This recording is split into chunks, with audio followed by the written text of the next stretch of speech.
유쾌한 지식 토크쇼 여유만만 시작합니다. 조영구 씨, 네. 얼마 전에 이 자신이 남편의 8번째 부인이라는 사실을 알고 어. 이혼 소송을 내가지고 그거에 대한 판결이 있었어요. 들어보신 적 있으세요? 얼마 전이라고요?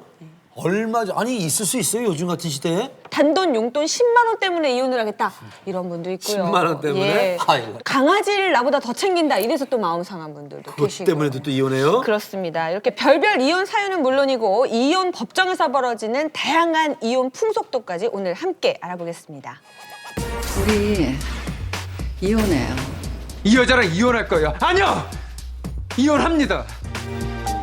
여기 이혼 서류.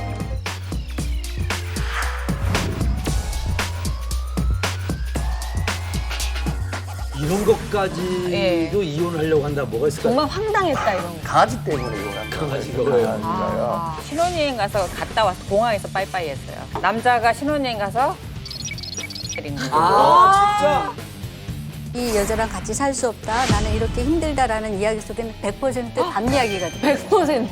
100%. 그래 맞아. 이혼하는 상황에서는 치열하게 싸우는 그런 경우가 많이 있어요. 여자한테 지급하는 생활비를 끊어요. 아빠 측에서 납치를 해버린 거예요. 법정에서 칼부림이 났어요. 티가 났어요. 법정에서?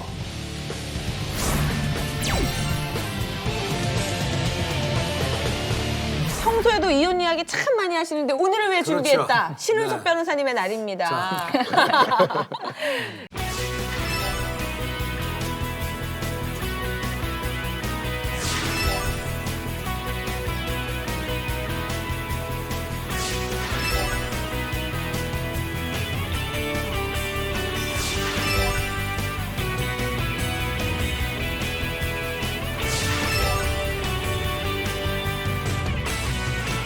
여덟 번 이혼했다? 뭐 이거 무슨 얘기예요? 네, 본인이 결혼해서 3개월 뒤에 이제 8번째 부인이라는 사실을 알게 됐는데요. 이유인즉슨 남자가 잘 나가는 사업가라 그래서 결혼을 하게 됩니다. 근데 결혼을 해서 본인이 이번에는 간경화증에 걸렸다고 자꾸 여자한테 돈을 요구해요. 근데 그 요구하는 돈을 안 주니까 결혼 3개월 만에 가출을 해버리고 이혼 소장을 떡 보낸 거예요.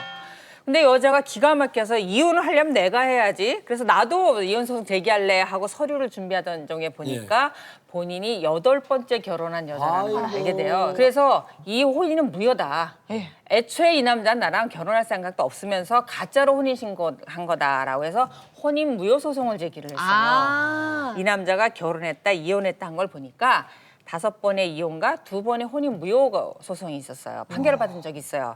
그 사안을 이렇게 쭉 살펴보니까 이 남자가 그동안 결혼했던 여자들한테 혼인신고를 한 다음에 돈을 갈취했던 거예요. 그래서 돈을 갈취할 목적으로 결혼을 했었기 때문에 이혼도 당하고 혼인이 무효됐던 거예요. 아니 그냥. 왜? 그래서 이 그 결혼을 8번 한 이 남자는 애초에 이 여자하고 혼인 생활을 유지할 의사가 그렇지. 없었다라고 해서 이 혼인 자체가 무효다라는 판결을 내린 아니 우리가 사안이죠. 전세를 들어가더라도 이 집이 이게 저 설정이 돼 있나 담보가 잡혔나 안 잡혔나 그거 다 알아보고 가는데 결혼할 때 그런 거 좀 안 알아봐요? 껴볼 수가 없어요. 띄울 수 없어? 개인 정보, 개인 신상에 관한 정보라서 결혼한 후에는 떼어갈 수 있는데 결혼하기 전에는 내 배우자가 뵐 사람의 혼인관계 증명서를 떼어볼 수가 없어요. 그러니까 이게 사실 그래요. 그냥 상식적으로 생각해봐도 사랑에 빠져서 두 남녀가 결혼을 하는데 솔직히 그 서류 좀 떼어봐 어떻게 그렇게 얘기를 해? 그렇지. 아 근데 선생님 이 정도면은 사실 우리가 정말 그냥 웃을 수만은 없는 네네. 결혼이라는 모양을 띈 거의 큰 범죄 아닙니까? 그렇죠. 그는 정말 있을 수 없는 일인 것 같고요. 실제로 뭐 이렇게 알리지 않으면 알 수는 없죠. 하지만 과연 알 수 없었을까? 이런 생각도 저는 의문이 드는 거예요. 같이 사귀다 보면 이야기도 나누고 그 사람이 갖고 있는 진실성이라든지 이런 것들을 충분히 감지할 수도 있거든요. 법적으로 이거를 꼭 증명서를 떼지 않더라도. 근데 그 부분에서 무감각했다라는 거는 아닌 게 아니라 또 부인 측에서도 이 정말 사랑의 눈이 먼 속이려고 작정하고 그래, 들면 맞아. 또 속을 네. 수도 있으니까. 8번이면 거의 프로거든요. 그러니까 한두 번도 아니고. 그래서 아마추어를 당할 수 이분 있어요. 또 딴 여자 만나고 있을 거예요 또. 이미 그럼요. 작업이 들어갔기 때문에. 그 진짜 작정하고 이렇게만 하면은 여자들이 넘어가더라 이걸 아는 정말 네. 꾼의 경우에는 아, 근데 약간 의심이 드는 게 그렇죠. 네? 돈 갈취가 목적이었다면 굳이 왜 결혼이라는 걸 했을까요? 그렇죠. 제비족도 많은데 그렇죠? 그냥 돈만 갈취할 수도 있잖아요. 맞아요. 그냥 사랑에 빠진 상태에서 결혼이나 번거로움을 택하지 않고 내가 계속 아프다든가 여러 가지 핑계를 대서 돈을 어느 정도 뜯어낸 다음에 돈이 없구나. 그럼 옮겨가면 되는데 결혼을 하면 오히려 불편해지잖아요. 여러 가지가 소송도 해야 되고. 경험상 좀 더 효율성이 선생님, 높았겠죠. 법원 판결이 다 난 겁니다. 법원 판결이 난 거예요.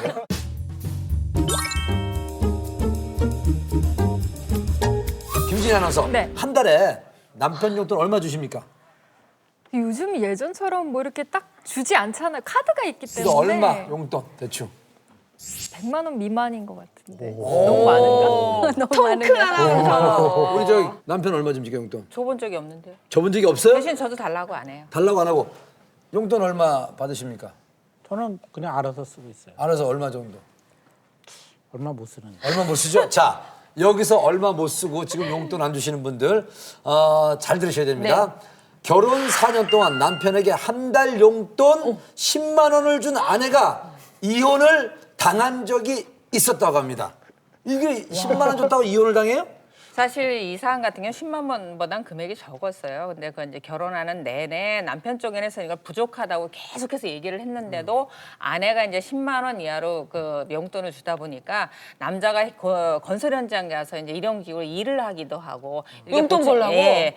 왜냐하면 그 사실 10만 원 갖고 교통비도 안 되니까요. 네. 이렇게 살아왔는데 그래도 그럭저럭 살았는데 어느 날 이제 갑자기 구토승수가 생기고 병이 나게 된 거예요. 그래서 아내한테 병원비를 쓰게 10만 원만 좀 보내달라 했더니 아내가 이제 그 돈을 보내주지 않은 거죠. 아이고. 그러니까 남편이 화가 너무 나니까 이제 핸드폰으로 나 이혼하겠다 문자를 보내고 이혼을 청구한 사안인데 이 사안이 받아들여졌습니다. 받아들여졌어요? 그래서 너무 남편에게 인색하게 군 아내한테 이혼에 책임이 있다 그래서 이혼 판결이 받아지는 사례입니다. 탁 선생님 이 사안의 그 모든 상황이 이해가 되십니까? 언제나 그 양측의 얘기를 들어봐야죠.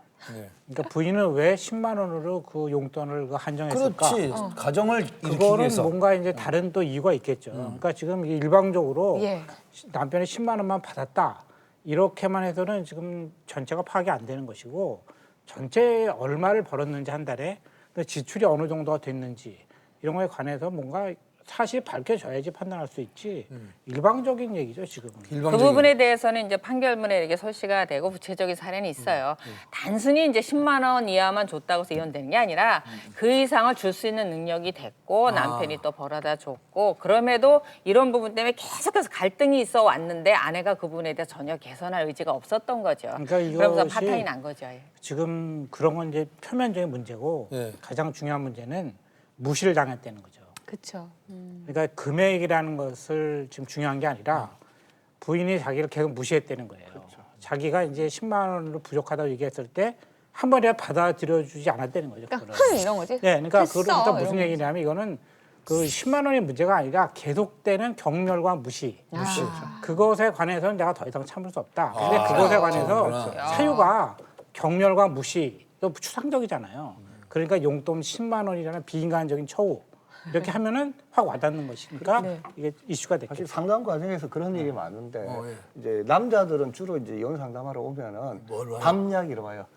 아침밥을 한 번도 얻어 먹은 적이 네, 없어요. 그게 1번 이유로. 무조건 밥 안 해준 것도 이혼돼요? 그게 아니, 10만 원하고 100%예요. 똑같은 네. 진짜로? 네, 말씀하신 것처럼 남자들한테 밥이 중요하다라는 거를 이제 알고 있기 때문에 소장을 읽을 때 유심히 살펴봐요. 남자들이 무슨 이유로 이혼을 원하는가. 유심히 보면 남자들이 이 여자랑 같이 살 수 없다. 나는 이렇게 힘들다라는 이야기 속에는 반드시 100%밥 이야기가 들어요. 100%. 100%. 네. 예외가 없어요. 예외가 예. 없어요? 그래요? 아침밥도 안 해줬다. 아니면 저녁에 집에 왔는데 뭐 차려주지 않았다부터 요즘 시작해서 아침밥은 언급 안 어떤 해요. 경우에는 이미 포기했으니까. 네. 어떤 경우에는 부인이 냄비에다 이만큼 그렇죠. 3, 4일 먹을 찌개를 한꺼번에 끓여놓고. 해주고 그거를 찾아 먹겠다. 있는데도 불구하고 서운함을 느끼기 시작하면 이 밥 문제로 남자들이 굉장히 예민해져요. 아니 근데 저는 밥 이야기가 사실 요즘에는 구조적으로 뭐 맞벌이도 많고 안 해주시는구나. 조금 찔리는데 아니면은 여자가 생계를 책임지는 경우나 그런 경우에도 그거가 사유가 될 수 있는지 맞아, 맞벌이인데. 지금 말씀하신 거 중에서 왜 남자들은 이렇게 여자들이 그 직업 갖고 있고 여러 가지로 힘든데도 불구하고 밥에 집착하느냐 이런 이야기시잖아요. 근데 이제 여자들이 이혼을 원할 때의 사유와 남자들이 이혼을 원할 때의 사유가 다른 것 같아요. 말씀드린 것처럼 남자들은 밥이 너무 중요해요. 밥 때문에 이혼까지 할 수 있는. 여자들은 단 한 사람도 내가 저녁에 피곤해서 들어왔는데 남편이 밥을 안 차려줬다. 이래서 이혼하고 싶다는 사람 단 한 사람도 없어요. 그건 뭐예요? 네. 여자들은 어떤 부분에서 예민하냐면 남자들이 자신을 잘 보살펴주지 않았을 때. 보호해주지 않았을 때. 사랑을 해주지 않는다. 네. 예. 그러니까 무거운 짐을 드는데 남편이 핸드폰만 만지고 있었고 나 혼자 뭐 이삿짐을 들었다라든지. 그것도 이혼 사유가 돼요? 네. 시댁에 가서 굉장히 나는 외로움을 느끼고 위축되어 있는데 내 편을 들어주지 않았다라든지. 증거가 없잖아요. 증거가요. 네. 아니 근데 남녀의 적을 차이를 수는 말씀을 있는 드리는 거예요, 거죠. 남자들은 밥을 갖고 이혼하자면 여자들은 그런 남편이 사소한 내 것도. 편을 들어주지 않았을 때 이렇게 방패막이가 되어주지 않았을 때 너무너무 서러워서 이거는 결혼할 그러니까 어떻게 보면 남자 여자가 다 똑같이 아까 탁 선생님 얘기하신 것처럼 남자는 밥을 통해 경멸과 존중받지 못한다는 네. 느낌인데 여자는 이제 또 그런 거에서 그렇죠. 사랑받지 존중받지 못한다. 못한다. 사랑받지 못한다. 네네. 남자들이 밥에 목숨 건다는 거는 정말 그 표피적인 생각이죠. 그 얘기가 아니라 예. 밥으로 상징되는 다른 여러 가지가 있는 거예요. 근데 그게 뭐냐면은 여자들이 툭툭 내뱉는 말이 있거든요. 맞아. 좀 짜증내고. 아우. 근데 그게 꾸준히 쌓이거든요. 그러니까 아우 내가 당신 그럴 줄 알았다든가 겨우 이거밖에 못해? 당신한테 실망했어. 그런 식으로 계속 얘기하고 아빠 노릇 제대로 해봐. 뭐 제대로 해봐. 이런 식으로 하면은 그래 맞아. 계속해서 그게 이제 가랑비에 옷 젖듯이 젖는 거예요. 아침밥 해먹 그렇지만. 예, 그러다 적고 있는데 그걸 갖다 딱 집어서 얘기하면 치사해 보이잖아요. 맞다. 당신이 나한테 뭐 돈 그거밖에 못 벌어 이렇게 얘기했어. 그거 얘기하려면 얼마나 치사해요 사람이. 그러니까 누구나 공감할 수 있는 화제가 뭐냐? 그게 밥이거든요. 그래서 밥을 얘기하는 것뿐이에요. 그런데 여자들은 또 똑같이 남자처럼 생각해요. 밥 때문에 이혼하려고 그런다. 그렇게 생각하면 곤란한 거죠. 근데 이제 실제 이혼을 상담을 하다 보면 느끼는 게 그래요. 이제 여성 상담자가 오면은 이제 남편에 대해서 이야기해 보라 그러면 제가 보통 1시간 반에서 2시간 정도 상담을 하는데 진짜 남편은 엄청 보죠. 이게 이제 몇 시간 동안 끊임없이 하고 아마 2박 3일 동안 할 것 같아요. 그냥 무조건 할 수 예, 있죠. 남편이 오면은 아내에 대해서 이야기하라 그러면은 5분 이상 남편이 오, 그거예요. 웬일이야. 그렇죠. 제가 또 단답식으로 물어봐요. 성격은요? 나름 착해요. 또 그럼 집안 살림은 어때요? 뭐 그 정도면 나쁘지는 않아요. 근데 왜 이혼해? 아니 그게 우리 박사님 말씀하신 거 똑같은 거예요. 그럼 여자가 자기가 얘기했는데. 구체화시킬 능력이 없는데 그 특정한 어떤 밥이랑 상징적인 존재로 네, 그게 만들어요. 어떤 그게 거냐면 정확하게 이쪽에 이제 생각해요. 남자들이 그런 걸 얘기할 때 단기 기억 상실증 같은 걸 겪어요. 그러니까 생각이 잘 안 나는 거예요. 하지만 몸에는 체화가 돼 있어요. 몸에는 이미 여자는 충분히 젖어 있는 기억을 거예요. 다 하고 그런데 있고. 구체적으로 뭘 적지를 못하는 거죠. 그러니까. 되게 슬픈 이야기네. 그러니까 이제 얘기하다 보면 짧게 되고 또 얘기하다 보면 별 문제가 없는 것처럼 보이지만 이미 몸은 젖어 있는 거예요. 그렇지. 상처받는 거지. 이미 다 몸. 그러니까 여자는 말 한마디 다 근데 기억하는데.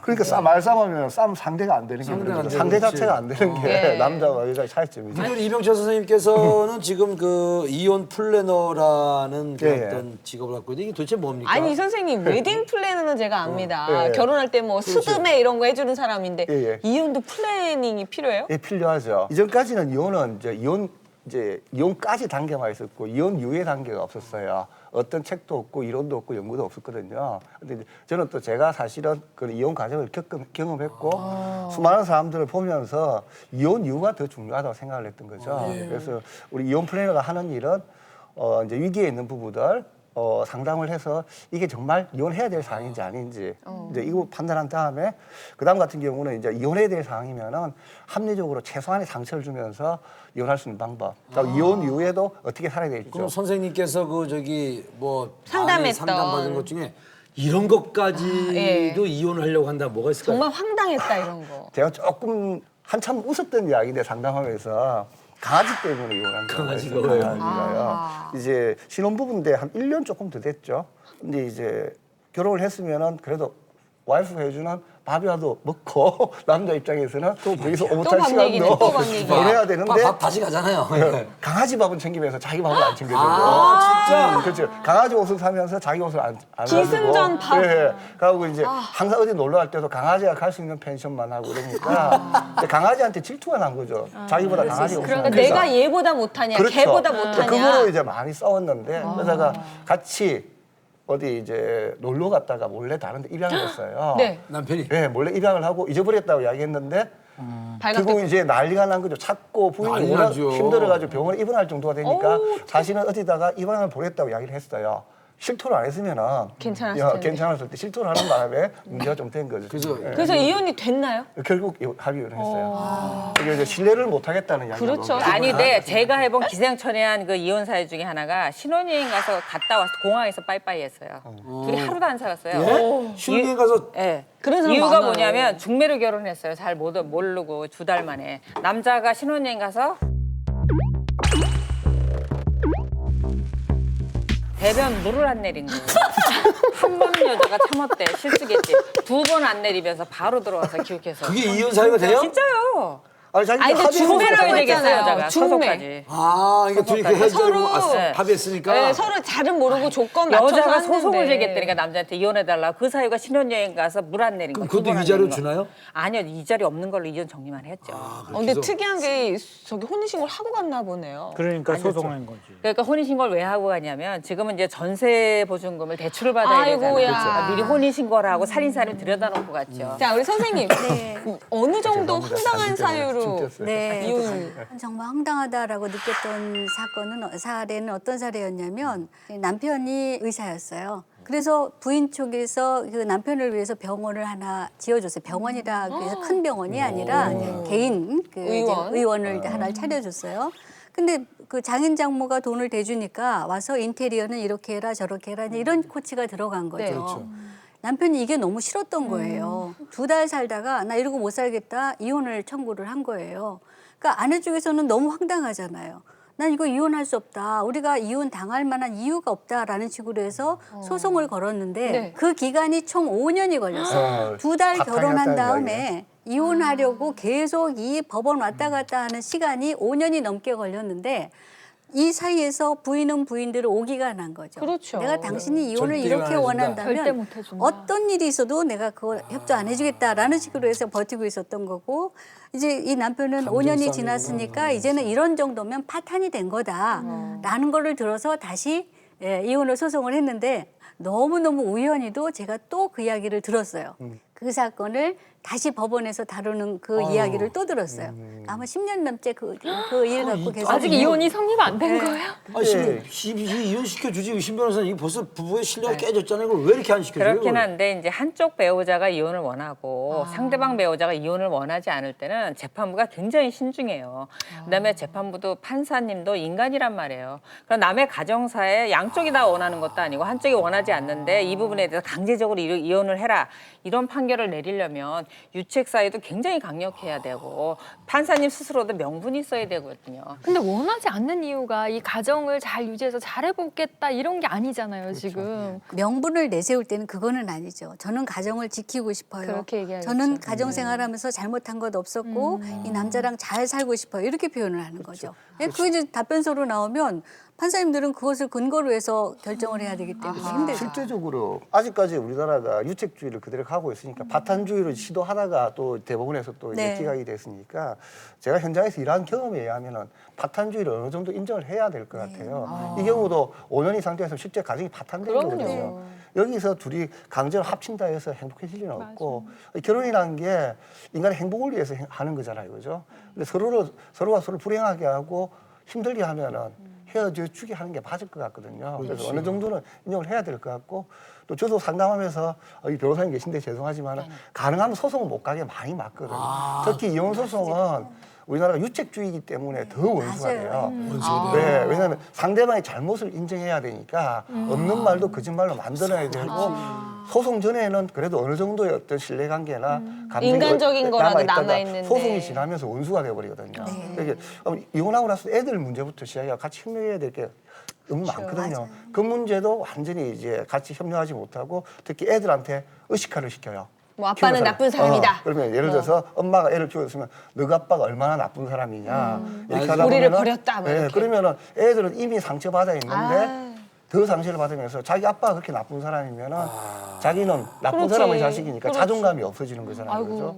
이런 악습들이 사실은 유책주의의 어떤 법률을 택하면서 일어나는 것 같아요. 근데 이제 파탄주의 유책주의는 정리가 됐지만 사실 하급심이 이미 파탄주의로 흐른 지는 오래됐어요. 그렇죠. 오래돼서 실질적으로 이 이혼 판결을 안 나야로도 이 사람들이 살 수 있을까 이 부분을 생각해서 이제 이혼 판결을 많이 내리는데 문제는 재판부의 고민은 거기 있는 거예요. 두 사람이 서로 의견이 맞아서 이혼하겠다고 산적 이혼을 청구를 했으면 상대방이 응하면 되는데 응하지 않을 때 그러면 이혼을 하겠다는 쪽에서 무조건 상대방을 비난하지 말고 저 사람이 이혼을 원하지 않는 이혼을 당하는 데 대해서 어떤 보상을 줘야 되지 않겠냐라는 생각을 하는데 이제 아까 같이 그런 사안은 남편도 이혼 청구를 하면서 이제 보상을 하지 않는 거죠. 무조건 상대방 비난하고 이혼을 청구하는 거죠. 이혼 소송에 있어서 가장 좁혀지기가 힘든 의견 차이. 살 길을 생각했을 때 재산 분할? 100만 원, 200만 원 갖고도 치열하게 싸우는 그런 경우가 많이 있어요. 애기가 꼭 자기가 키우려고 하는 게 아니고 도구로 사용하는 경우가 있어요. 안기른다는 사람이 네. 있어요? 덜 압박을 다해도 서로 안 기쁘네. 서로 안기려? 결혼과 이혼은 이게 동면의 양면 같은 것이죠. 항상 고비가 생긴다는 거죠. 고비를 넘기면 다른 해결책이 필요하죠. 의견이 맞아서 이혼 소송에 있어서 가장 그 좁혀지기가 힘든 의견 차이.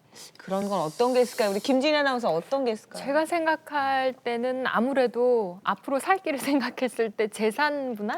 재산. 아무래도 금전적인 문제가 제일 이견이 좁혀지지 않을 것 같아요. 양육 문제도 그렇지 않을까요? 양육 문제도 뭐 그럴 것 같네요. 네. 생각해보면. 탁 선생님은 어떠실 것 같으세요? 이런 말이 있거든요. 눈을 감아 본다고 해도 시각장애인의 마음을 알 수 있는 것은 아니다.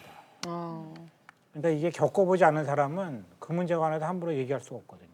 그래서 이거는 뭐 단순한 추측으로 얘기할 수 있는 문제가 아니죠. 그래도 나와 있는 통계 같은 거 통계 보면 있죠. 그러니까 그런 것도 주의 깊게 봐야 되는 거죠. 왜냐하면요, 지금 말씀하셨지만 싸울 때는 다 상대방한테 잘못이 있다는 걸 찾아내기 위해 싸우기 때문에 실제 마음은 드러나지 않는 거예요. 그러니까 예를 들어서 성격이 안 맞는다든가 뭐 경제 능력이 없다든가 폭력이라든가 이런 것은 사회가 다 공감할 수 있는 동기죠. 그런 걸 얘기할 뿐이지 자신만의 은밀한 그런 생각, 자신만의 그런 느낌 그런 건 얘기하지 않을 거예요 아마. 왜냐하면 얘기를 한다면 그것이 공감이 생기겠느냐 거기에 대해서 의심을 하겠죠 당연히. 그래서 저는 진실은 수면 밑에 있다고 생각해요. 근데 저는 조금 다른 의견인데요. 이혼하고 나면 살 집부터 시작을 해서 생계가 걱정이 되는 가족들이 굉장히 많거든요. 그래서 이혼하는 상황에서는 최대한 그래도 내가 생존권을 유지할 수 있는 이런 경제적인 보상을 받으려고 치열하게 싸우는 그런 경향이 있고요. 또 특히 이제 이 돈 문제는 그냥 경제적인 문제 플러스 거기에다가 여태까지 산 자기 삶에 대한 의미를 거기다 붙이는 거죠.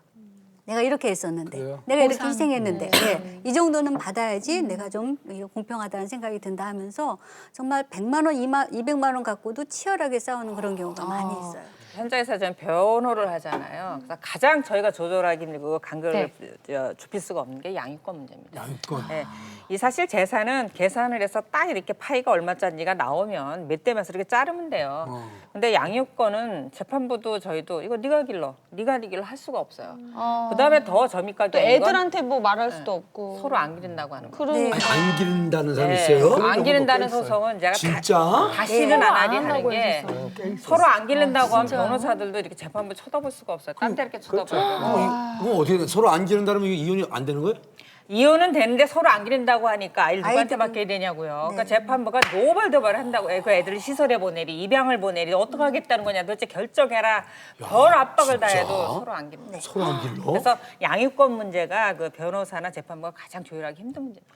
이게 서로 안 기르다 게 옛날같이 이제 부모로서 책임도 없는 경우도 있지만은 이제 어른들이 그렇게 이야기를 해요. 조언을 좀 젊으면은 빨리 실추발하기 위해서 애를 두고 나와라 이렇게 조언한 경우가 많거든요. 특히 이제 30대나 이런 경우 같은 경우는 또 현실적인 계산일 수도 미안하지만 또 그게 맞고요. 본인 인생만 생각하면 애를 키우는 사람 저도 애를 둘이가 이혼하고 혼자서 키웠지만은 정말 힘든 일이거든요. 혼자서 애 키우는 거라. 몇 살부터 키우셨어요? 4살, 6살부터 키워가지고 고등학생 이러니까 11년 동안 키웠으니까 진짜 바보 같은 질문이 정말 힘든 일이에요. 그게. 이제 아기가 꼭 자기가 키우려고 하는 게 아니고 어떨 경우는 사실은 재판을 유리하게 끌고 가기 위해 가지고 도구로 사용하는 경우가 있어요. 저희도 상담한 케이스도 이제 그분이 중간에 소송 중에 이제 저희 상담하러 찾아오셨는데 이제 법원에 가사조사 받으러 가잖아요. 애들 데리고 그때 이제 아빠 측에서 납치를 해버린 거예요. 그 5살인가 6살인가 그랬는데 그때 이후로는 애를 이제 어린이집이나 유치원 등록도 하지 않고 찾을 수 없게 만들고 주민등록도 옮기지 않고 그러면 이제 이 엄마가 모든 걸 1년 이상 그렇게 되니까 법적으로 할 걸 다 한 거예요. 그래서 결정문도 받고 다 했는데 그 강제가 없잖아요. 그죠? 강제가 없다 보니까 과태료를 내고 애들 안 돌려주는 거예요. 그래서 목적은 위자료나 재산 분해해서 유한 고지를 하려고 하는 건데 이렇게 거기에서 또 무슨 문제가 생기냐면 1년 반 만에 애기하고 통화는 했어요. 근데 애기가 하는 말이 나 이제 엄마하고 안 살 거야. 엄마가 나 버렸잖아. 이렇게 한 거예요. 왜 그런지 아시죠? 그죠? 아동심리는 이미 그 시절에는 그렇게 주입하면 그렇게 교육이 돼버리거든요. 그리고 일단 엄마한테 버림받았다는 인지하는 순간 애는 엄마한테 완전히 등을 돌려버리니까 모든 사람 인생을 양육권에서 나는 엄마가 막 키우고 싶어요고 아버지가 서로 키우고 싶어요. 근데 애가 나 아빠한테 갈래요. 하면 애 말을 들어주나요? 아니요, 그렇지 않고요. 그 법적으로는 15세 이상은 아이의 아이를 반드시 신문하게 돼 있어요. 신문한다고 법정에 세워갖고 뭐 이거냐 저거냐 묻는 것이 아니고 심리학자들이 이제 간접적으로 이제 의사를 타진하게 되는데 어린아이 같은 경우 특별한 사유가 없으면 90% 내외주는 걸 여자한테 주게 돼 있어요. 그래서 이제 아까 그분 사례 같은 경우 초기 대응을 잘 하셨으면은 그건 납치입니다, 납치. 납치죠. 그래서 그거는 강력기 형사가 붙어갖고 통신 내역들 조회해서 잡아옵니다. 근데 그게 강력하게 현실적으로 대처하셔야 돼요. 쉽지가 않아요. 진짜 쉽지 않더라고요. 결국 아빠니까 재판 나중에 양육권도 그걸 분리하게 된 게 1년 이상을 왜냐하면 현재 키우고 있는 사람이 유리하죠. 가장 유리하잖아요. 그러니까 이런 방송을 통해서 사실 진짜 그런 관계가 것도 좀 없어요. 아실 네. 필요가 있겠네요. 이혼 소송 중에 아이 탈취하시면 정말 큰일 납니다. 그래서 실제로 시험받은 강력한 예가 처벌이 많습니다. 진짜 있어야 돼요. 네, 아이 탈취하시면 안 돼요. 남자분들이 가장 쓰는 치사한 방법이 차라리 모든 거를 딱 내려놓고 무인도로 가면 차라리 좋겠어요. 그게 아니에요. 99.99%의 남자들은 여자한테 지급하는 생활비를 끊어요.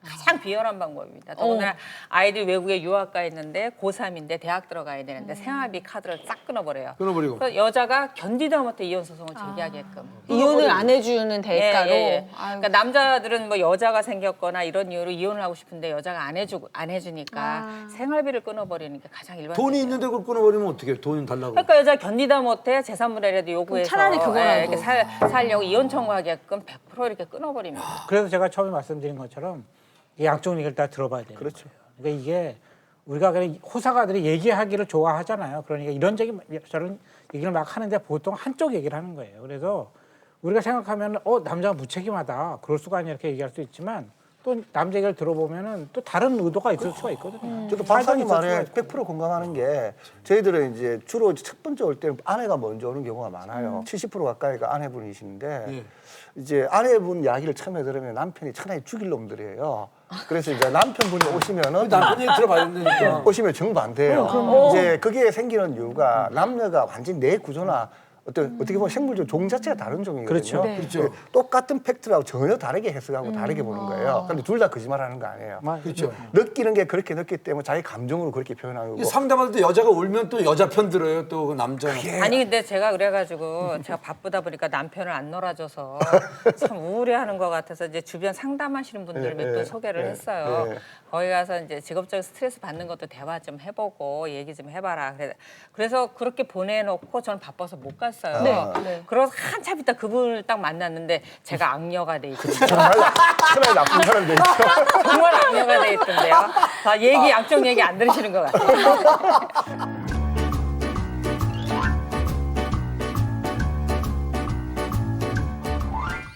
합의를 이루지 못하고 이제 법정을 가게 되잖아요. 법정 풍경 한번 좀 생각해 보셨어요? 그러게요. 아니 이인업 선생님께 직접 그렇죠? 들어볼게요. 어때요? 별의별 사건들이 많이 있죠. 근데 그 사실은 스트레스가 극도에 달해서 오는 거예요. 이혼이라는 게 요즘 뭐 40% 이렇게 올라와서 주변에서 많이 보기는 하지만 이혼을 겪는 사람들의 고통이랑은 이루 말할 수가 없어요. 그런 상태에서 이제 이야기를 나누다가 뭐 상대방의 어떤 자존심을 건드리거나 이렇게 하는 순간은 아주 두 사람이 굉장히 극렬하게 부딪히는 그런 현상이 나타나는데 한 번은 정말 법정에서 칼부림이 났어요. 피가 났어요. 법정에서? 네. 품어 완전히- 갖고 왔어요? 네네. 네. 그래서 죽여버리겠다고 네, 가져온 거네요. 정말 그때는 사람들이 말 그대로 이판사판. 너 죽고. 네. 그 정도예요. 인생이 끝났다 바로 생각하니까. 그냥 법정이니까 바로 잡혀가거든요. 이런 것들이 안 보여요. 중요하지 않구나. 네, 이런 경우가 있는가 하면 정도까지 어떤 가요? 사람들은 막 이야기 나오는 데는 정말 자기가 너무 답답했던 거예요. 자기가 만들지도 않은 막 잘못들을 막 만들어내고 이런 너무 상태에서 억울하구나. 너무 네. 억울하니까 네. 조정이 끝난 다음에 나가면서 그냥 기절해버려요. 졸도. 네, 졸도한 그런 사건들도 있고. 같이 잠자리에서 같이 자고 같이 밥도 먹고 애기도 낳고. 애기도 낳고 그렇게 사는데 그렇게까지 막 할까? 보통 이제 남자분들이 더 많이 난폭해지는데 여자는 이혼 소송을 딱 대면하게 되면 과거를 생각해요. 그래도 이 남자를 만나서 사랑했던 그때 아이를 만들어서 같이 낳고 길렀던 추억을 생각해요. 근데 남자분들은 이혼을 정말 해야 되겠다. 본인이 원하든 당해서든 했다라고 생각하면 딱 돈 계산합니다.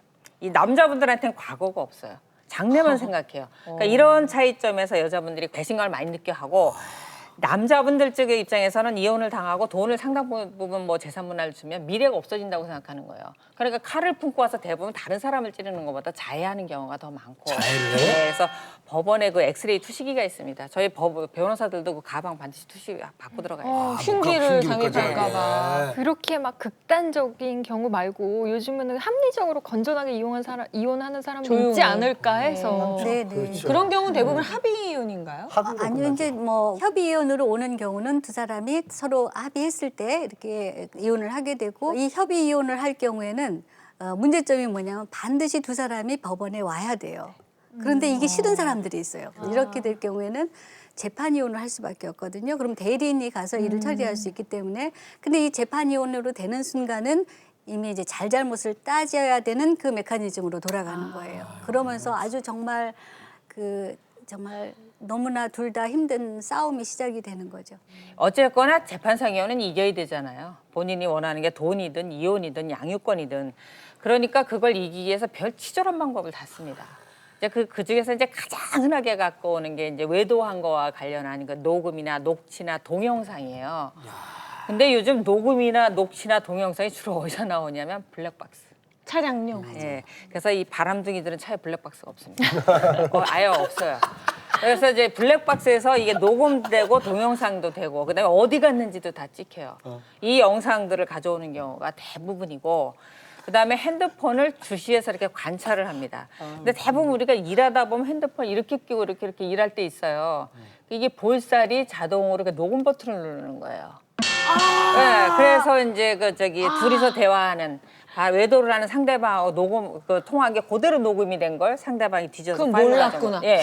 그게 나도 다 녹음이 된 모르는 내 거고. 녹음 파일. 그다음에 이제 악마의 앱 같은 무슨 앱을 설치를 해서 모든 통화가 녹음이 되게 한다든가 문자 메시지가 저장되게인가 해서 그걸 쫙 가져오는 경우가 있고 해서 상상을 초월합니다. 저는 증거 가져오는 거 보면. 네. 이혼 중에서는요, 이 4년 내에 하는 신혼 이혼의 비율 그리고 20년 이상 된 황혼 이혼의 비율이 가장 많다고 합니다. 20년? 아직 4년 안 됐는데. 난 10년. 2014년도 통계를 보면 2015년도 통계 내년에 나오니까 더 늘어날 건데요. 현재 그 20년 차 이상 부부의 황혼 이혼이 전체 이혼에서 가장 많은 비율을 차지합니다.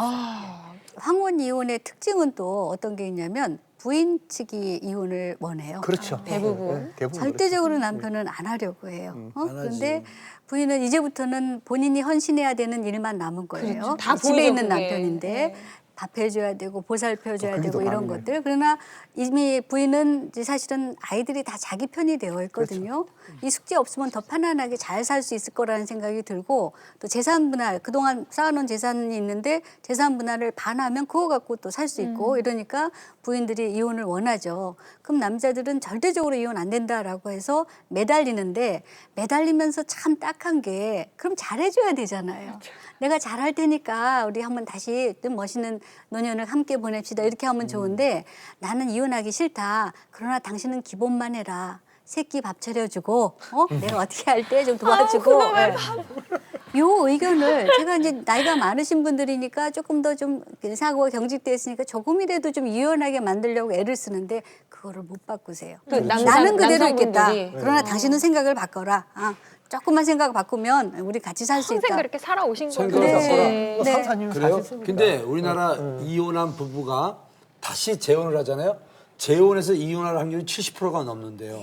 그 이유가 뭐냐면 이 사람하고 살다 보니까 너무 답답하고 나랑 안 맞아가지고 나랑 맞는 여자다라고 해서 결혼하면은 네. 또 안 맞는다는 거예요. 또 다른 부분이 안 맞는 내가 거예요. 바뀌어야 되는데 내 자신이 안 바뀌니까. 당연하죠. 그래서 자꾸 계속 이혼이 된다고 그러니까 하더라고요. 남자분들을 비난하는 건 아니에요. 근데 남자분들이 문제가 있는 게 뭐냐? 비난하는 말씀하셨다시피 그거야. 너만 바뀌면 내가 뭘 잘못했다고. 그러니까 돈을 안 벌어다 줬어. 외박을 한 적 있어. 바람 피고 걸린 적이 있어. 항상 하는 얘기예요. 그러니까 나는 잘못한 이혼 당할 이유가 없다라는 거예요. 그게 이유거든요. 근데 요즘에는 자신을 그거 모르는 좀 거. 바뀌었어요. 이제 황원의원의 요즘 풍속도 약간 바뀌기 시작한 게 이런 걸 너무 많이 당해온 걸 이제 봐왔잖아요. 예. 그래서 선제 공격을 해요. 어떻게? 남자가 먼저 이혼을 요청해요. 그런 경우도 있다 그러더라고요. 왜냐하면은 이게 추세를 보니까 이러다가는 이제 버려지겠구나. 느낌이 딱 오거든요. 느낌이 오는 느낌이 거예요. 오죠. 왜냐하면은 이런 것도 남자들끼리 서로도 공유를 해요. 그래서 이제 시그널이 오냐 이렇게 이제 물어보면은 다 비슷한 게 있어요. 이렇게 그러면 야 너 당할 것 같다. 그럼 너 서로 위험해. 얘기하거든요. 그럼 이제 먼저 선제 공격을 하는 거죠. 그래서 이혼을 먼저 하자 그래요. 그러면 남자는요 이혼을 결국 하게 돼도 자기가 주도적으로 했다 이런 거로 자기 자존심을 세우고자 하는 거예요. 세상에. 왜냐하면 자기가 일방적으로 당하는 것보다 그게 낫다는 거죠. 왜냐하면 말씀하신 것처럼 잘 안 변하잖아요. 그러니까 남자도 그걸 이제 인정하는 거예요. 내가 잘 안 변할 것이다. 그렇지만 황원영 선제하자. 같은 경우는 진짜 남자들이 참 안 돼 보이거든요. 많이 우시고 이렇게 하시는데 대부분 이제 90몇 프로가 다 전인들이 청구를 하고 그때 우리 위원님께서 말씀하셨지만 자식들이 다 엄마 편이에요. 그게 왜 그렇게 되냐면 저도 마찬가지 우리 어머니한테 그런 감정을 갖고 있던데 어릴 때 이제 엄마들은 이제 애들하고 연결돼 있죠 직접적으로. 그러면 훨씬 많은 아빠들은, 시간을 함께 많은 하니까. 시간 보내고 아빠들은 밖에서 일하기 바쁘고 아니면 뭐 술 먹는다 늦게 들어오는 이렇게 되면 이제 아빠들을 비난을 많이 해요. 그럼 애들이 어릴 때 그게 이제 각인이 돼가 이제 있다고. 우리 아빠는 나쁜 사람이고 우리 엄마는 정말 고생을 했고 헌신했고. 또 엄마들이 이런 이야기를 애들한테 잘해요. 내가 너희들만 아니었으면 그렇죠. 벌써 이혼했다.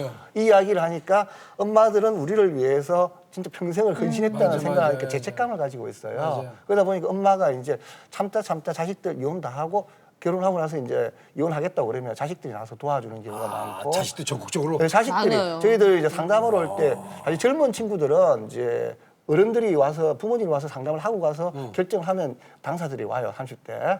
근데 역으로 황원의원은 자녀들이 한 80% 정도 먼저 와서 상담받고. 한국 이렇게 가서 진행해요. 예, 맞습니다. 그 황원이 형은 자녀들이 미리 오거나 같이 오는 경우가 많아요. 그래서 첫 번째 묻는 거는 이혼이 될 건지. 이 상황이. 예, 그다음에 재산 분할은 그렇죠. 몇 퍼센트 가져올 수 있는지, 되는지. 5대5 가져올 수 있는지, 그다음에 위자료는 얼마를 받을 수 있는지 기본적으로 항소건 묻는데. 이혼하더라도 같이 받을 수 있죠. 또 물어보잖아요. 그죠? 근데 그 황혼이 와가지고 남자가 많이 우는 편이에요? 남자들 많이 울죠. 정말 무슨 많이 말씀이세요? 여자가 10배 더 많이 제가 울어요. 남자 편 좀 들어야 되겠어요. 너무 남자들 몰아치는데 정말 많이 울어요. 아니, 남자. 울면서 뭔 얘기하세요? 이제 서럽죠. 정말 서럽게 우시는 게. 이제 와서 내가 이혼을 아니 이제 당했으니. 잘잘못을 떠나서 인생이 무의미하고 우리 박사님 아까 말씀하셨잖아요. 그죠?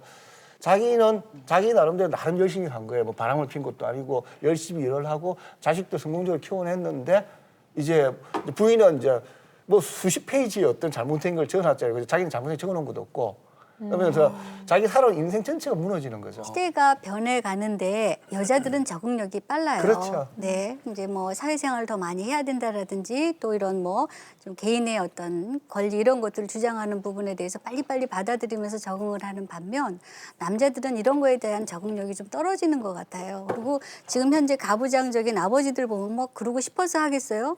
본인들이 그런 아버지 밑에서 성장했어요. 그게 모델이기 때문에 아 이게 잘못된 거다라는 인식을 하지 못한 채로 그냥 하는 거거든요. 그래서 이제 이런 변화에 대해서 남자들도 조금 관심을 갖고 좀 발을 맞춰야 된다는 생각이 들어요. 그 부분들은 이제 성숙된 상태에서 이혼을 하니까. 근데 이제 미성숙 쪽들이 이제 이혼을 하는 경우가 마마보이 마마걸들이에요. 그렇죠. 어느 정도로 가관이냐면 그 4억 원, 5억 원을 놓고 재산 분할을 한 2시간째 다투고 있는데 100만 원이 합의가 안 됐어요. 100만 원. 100만 원이 진짜. 그동안 8개월 동안 이자 부담한 걸 누가 부담하냐는 100만 원이 합의가 안 됐어요. 그거 가지고? 네. 그래서 그거 한창 다툼을 하다가 우리 여자 쪽에서 아 50만 원 양보하겠다. 반반 하자. 근데 남자가 뭐라 그러고 갔는지 아세요? 뭐라고? 엄마한테 물어보고 다음 주 올게요. 그래서 그 다음 주에 다시 날짜를 잡았어. 와서 뭐라 그랬는지 아세요? 엄마가 안 된대. 하지 말래요. 그래갖고 그게 이제 판결 절차로 넘어가는데요. 이렇게 마마보이 마마걸들 일명 속칭 진짜 부모한테 이렇게 독립이 안 돼가지고 이런 부부들이 있어요. 예, 있어요. 많죠. 있습니다. 그래서 시어머니가 일주일에 성관계를 몇 번 하는지도 챙기고요. 장모가 그 사위가 뭘 입는지도 챙기고. 그래서 시어머니하고 고부 갈등은 뭐 흔하니까 남자가 이제 장모 때문에 결혼 생활 유지 못하겠다고 이혼하겠다고 그 제기한 직접적인 사유가 뭐냐면 녹화 안 하고 들어왔다고. 장모님이 집에 들어올 때 녹화 안 하고 들어왔다고. 그냥 들어올 수 있지. 그래서 그걸 사위가 가장 문제를 삼아서 장서 갈등이 이렇게 많아요 요즘. 그런데 이런 것 같아요. 우리 변호사님 의견에도 충분히 저도 공감하는 게 이제 캥거루족이라고 그러잖아요, 그죠? 양가 부모님이 와서 주로 30대, 40대 초반까지는 상담을 하고 이혼 합의를 하세요. 그 끝나면 당사자들이 와서 의사조정하고 끝을 내는 경우 대부분 많고요. 그렇게 될 수밖에 없는 이유가 이제 결혼을 하려면 집이나 이런 거 구하기 힘들고 이러니까 부모님들이 다 해주시니까 부모님 의견을 수용할 수밖에 없는 것 같아요. 네. 자기 의사와 상관없이 결혼도 물론 대부분 이제 부모님들 의견이 많이 다르겠지만은 결혼 생활 자체의 유지도 그런 것 같더라고요. 여름하면 지나가면서 이렇게 가슴이 탑탑한 건 되게 오랜만이고 그러니까 지금 위경련이 왔었거든요 주말에 또 올 것 같아요 지금. 우리 시청자 여러분들께서 이게 이혼으로 인해서 생겨난 이런 많은 부작용, 이런 피해 같은 걸 알면은 정말 슬기롭게 우리가 잘 헤쳐나가는 것도 중요하다고 생각해요. 그렇죠. 제가 100커플 주군도 재혼한 걸 봤는데 거의 90몇 프로 다 매년마다 이혼을 했거든요. 다시 또 이혼을 하죠. 그런 얘기하면 더 두려워하실 것 내가 같은데. 받게 되네. 그래서 한 몇 년 정도 시간을 가지고 자기 스스로 원위치가 돼야 돼요. 변해야 돼. 전 배우자에 대한 어떤 분노나 이런 감정 없고 자기 스스로 자기가 뭐가 틀는지 알고 맞아요. 이게 분석이 없으면 다시 결혼하면 안 돼요. 저희가 그걸 이제 후유증이라고 표현을 하는데요.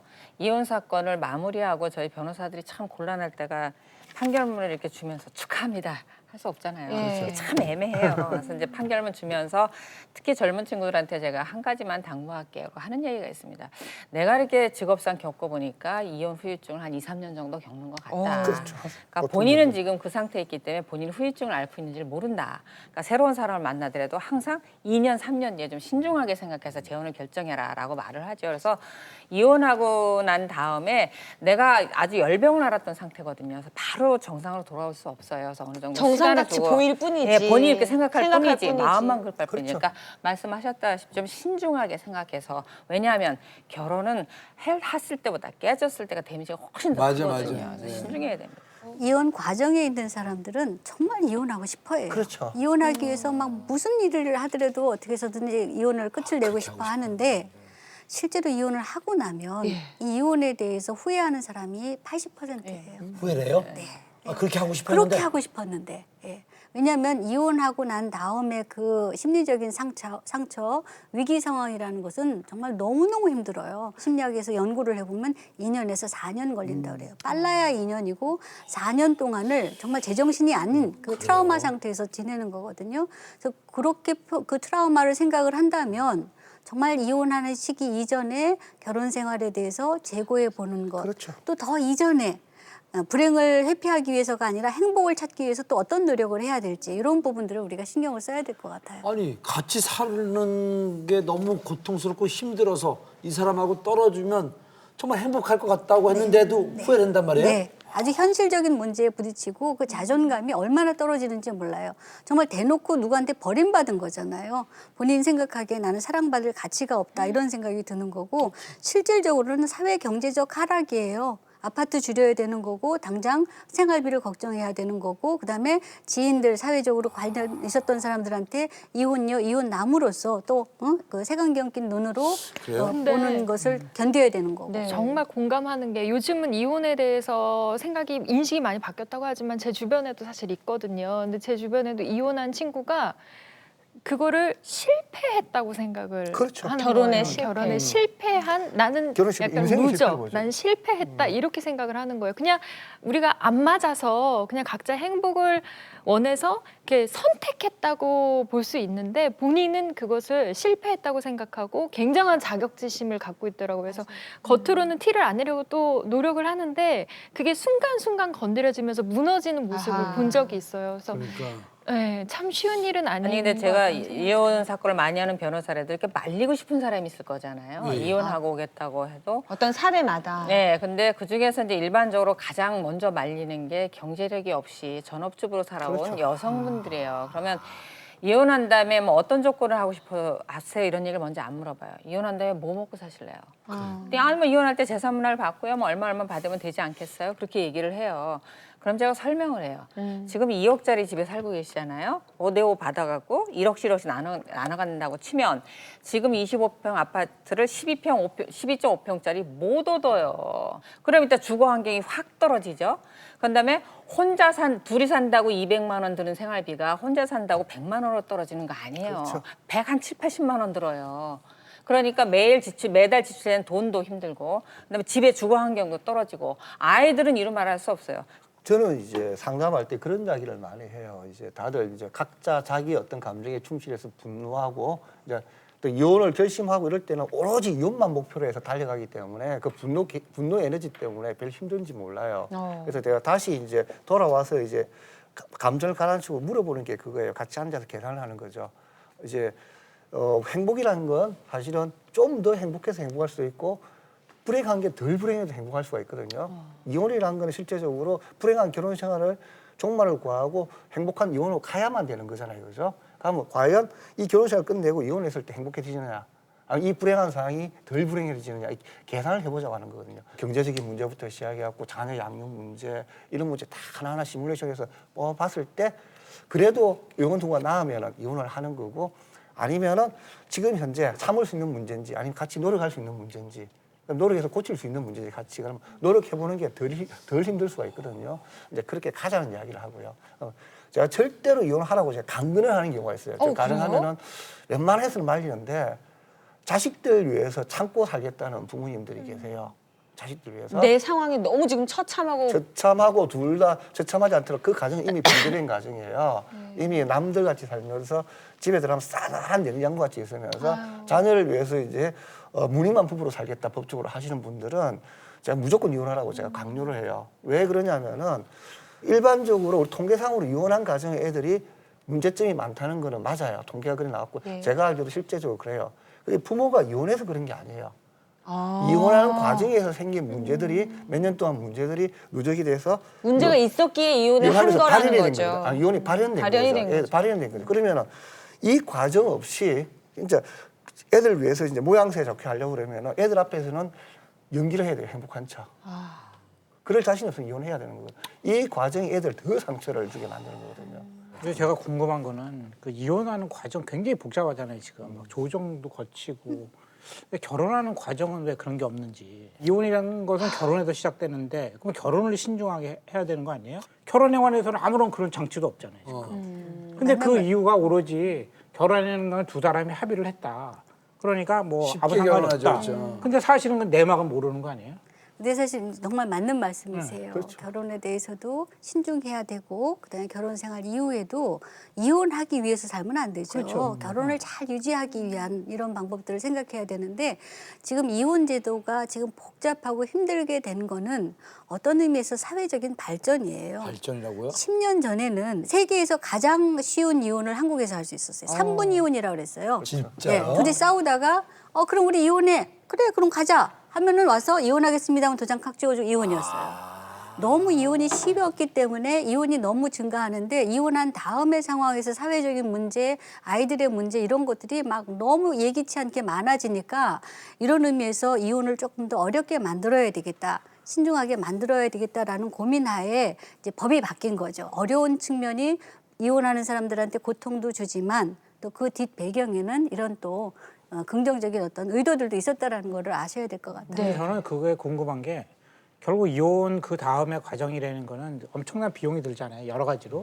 그러면 결혼 생활을 더 잘 유지할 수 있도록 국가가 지원을 해주는 것이 예방 차원에도 더 좋다는 거죠. 효과적이고. 그래도 박사님 말씀 전적으로 동의하는 게 저희들이 대학 입학하기 위해서 12년 동안 공부를 하잖아요. 그죠?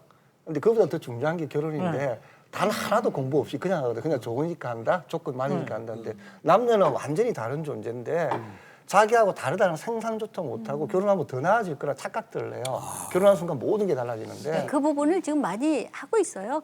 실제로는 부부 교육도 많이 있고 예비 부부 교육 이런 것들도 있고 중요해요. 또 대화 기술을 배운다라든지 실제 심리학계 상담계에서는 많은 이런 움직임들이 있어요. 실제로 제가 결혼 예비학교 수료를 하고 결혼을 정말? 했습니다. 진짜?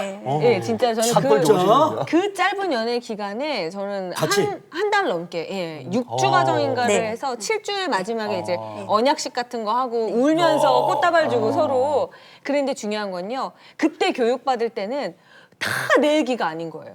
우리 오빠가 그럴 리가 있어? 우리 좋을 정민이가 때니까. 그럴 리가 있어? 이러면서 서로 이런 사례들도 있나 봐 이러고 정말 매일 웃었어요. 근데 그런데 정말 바로 다 내 얘기고 다 우리 남편 얘기고 그렇지만 최소한의 이해할 수 있는 고리는 된다는 거죠. 이 남자가 이렇게 바뀔 것이라는 걸 미리 매뉴얼을 봤으니까 충격은 덜한 거죠. 일단 다 예고편을 바뀌어요. 봤죠. 예고편을 봤으니까. 김진애 아나운서는 네. 함께 하시면서 뭘 배우셨어요?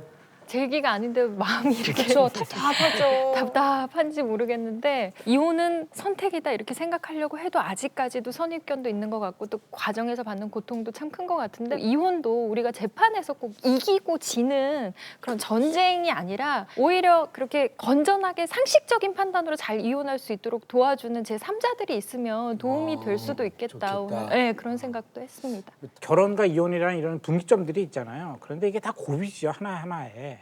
근데 그 고비 때마다 우리가 분쟁이라든가 조정 이런 식으로 해결할 수는 없다는 거죠. 그렇죠. 그러니까 이건 다른 해결책이 필요하다는 거죠. 그러니까 자기가 결혼을 했으면 거기에 대해서 책임을 진다는 의식.